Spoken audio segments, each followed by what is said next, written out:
Olá, tudo bem? Seja bem-vindo ao nosso devocional. Que alegria ter você aqui comigo. Hoje nós vamos estudar Atos, capítulo 26. Eu queria convidar você a abrir a sua Bíblia e ler comigo a partir do verso 1. Então o rei Agripa disse a Paulo: "Você tem permissão para falar em sua defesa." Paulo está sendo acusado e ele é colocado sobre julgamento diante do rei Agripa. E é muito interessante porque Paulo ele vai entrar aqui nesse texto como réu, mas ele vai terminar como pregador. A gente observa que Agripa tem o trono, mas o apóstolo Paulo tem a mensagem. E no final das contas, o que a gente vai observar é que o prisioneiro era mais livre do que o próprio rei.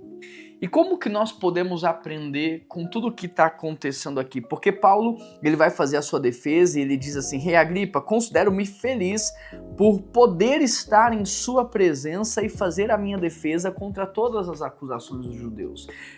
Eu observo aqui muita inteligência emocional da parte do apóstolo Paulo. Muitas vezes a gente acha que tudo é só espiritual e que isso nos isenta da responsabilidade de exercermos uma maturidade emocional, uma inteligência emocional. Mas o apóstolo Paulo ele faz bom uso dessa inteligência que ele tem, porque ele diz assim: "Eu considero feliz por estar em sua presença." Então ele começa quebrando as barreiras, desarmando o rei. E depois ele diz: "Olha, para fazer a minha defesa." E olha o que ele continua dizendo: "Especialmente porque você está familiarizado com todos os costumes e controvérsias dele."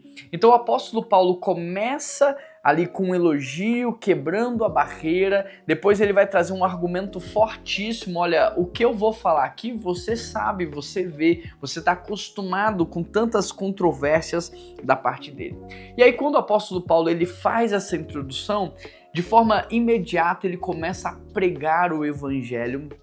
Tanto é que depois de pregar quase o capítulo 26 inteiro, o rei Agripa, ele disse assim, no verso 28, "Você acha que em tão pouco tempo pode me convencer a se tornar um cristão?"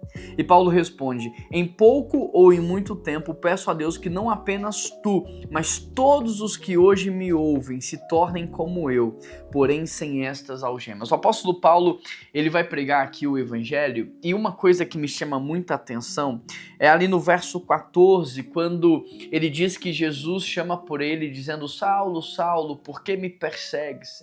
E aí ele vai narrar aquele fato que acontece da conversão dele. E algo que me chama muita atenção é porque o apóstolo Paulo fala que por zelo, por amor, ele perseguiu os cristãos. Porque ele achava que ele estava ajudando Deus. Ele achava que ao fazer isso ele estava cooperando com o trabalho de Deus. E eu fico me perguntando quantas pessoas hoje em dia, por um excesso de zelo, por um excesso de amor, elas não perdem um pouco a linha e acabam se excedendo e elas fazem coisas achando que estão ajudando Deus. Como, por exemplo, falar mal da igreja. Como, por exemplo, às vezes deixar de contribuir, deixar de se envolver, deixar de participar, como se ela estivesse ajudando Deus porque aquilo tá errado e ela, sabe, então eu vou falar mal, eu vou criticar, eu vou jogar na internet. E aí, olha que interessante, porque quando Deus aparece para Saulo, ele não diz assim: "Por que você está perseguindo os cristãos? Por que você está perseguindo os líderes religiosos?" Deus não pergunta para ele: "Por que você está perseguindo a igreja?" Deus pergunta para ele: "Por que você me persegue?" Então será que esse não é o nosso caso? De, por um excesso de zelo, a gente acha que está ajudando, quando na verdade a gente não está se opondo a homens, nós não estamos nos opondo a uma simples liderança, a gente não está se opondo a uma denominação, mas quantas e quantas vezes a gente está se opondo ao próprio Deus? Eu queria que você refletisse sobre isso, porque o desejo do apóstolo Paulo, ele diz aqui que não apenas tu, mas todos que me escutam se tornem como eu. Alguém que era extremamente zeloso a ponto de perseguir, mas agora é quebrantado a ponto de se humilhar. Que Deus nos dê esse coração quebrantado a ponto de nos humilharmos, de servirmos a Jesus de forma simples, com amor, com carinho, entendendo que Ele tem controle sobre todas as coisas.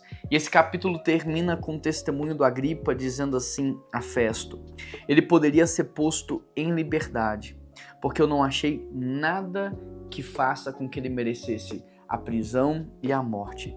Se ele não tivesse apelado a César, hoje ele estaria livre. E a gente sabe que o fato de Paulo ter apelado a César também foi providência divina para que ele pudesse chegar a Roma. O capítulo 26 me mostra que Deus tem controle sobre todas as coisas e que vale a pena servir ao Senhor. E nesse sentido eu quero orar por você. Pai, eu quero pedir ao Senhor que ministre essa palavra ao longo de todo esse dia na vida dessa pessoa.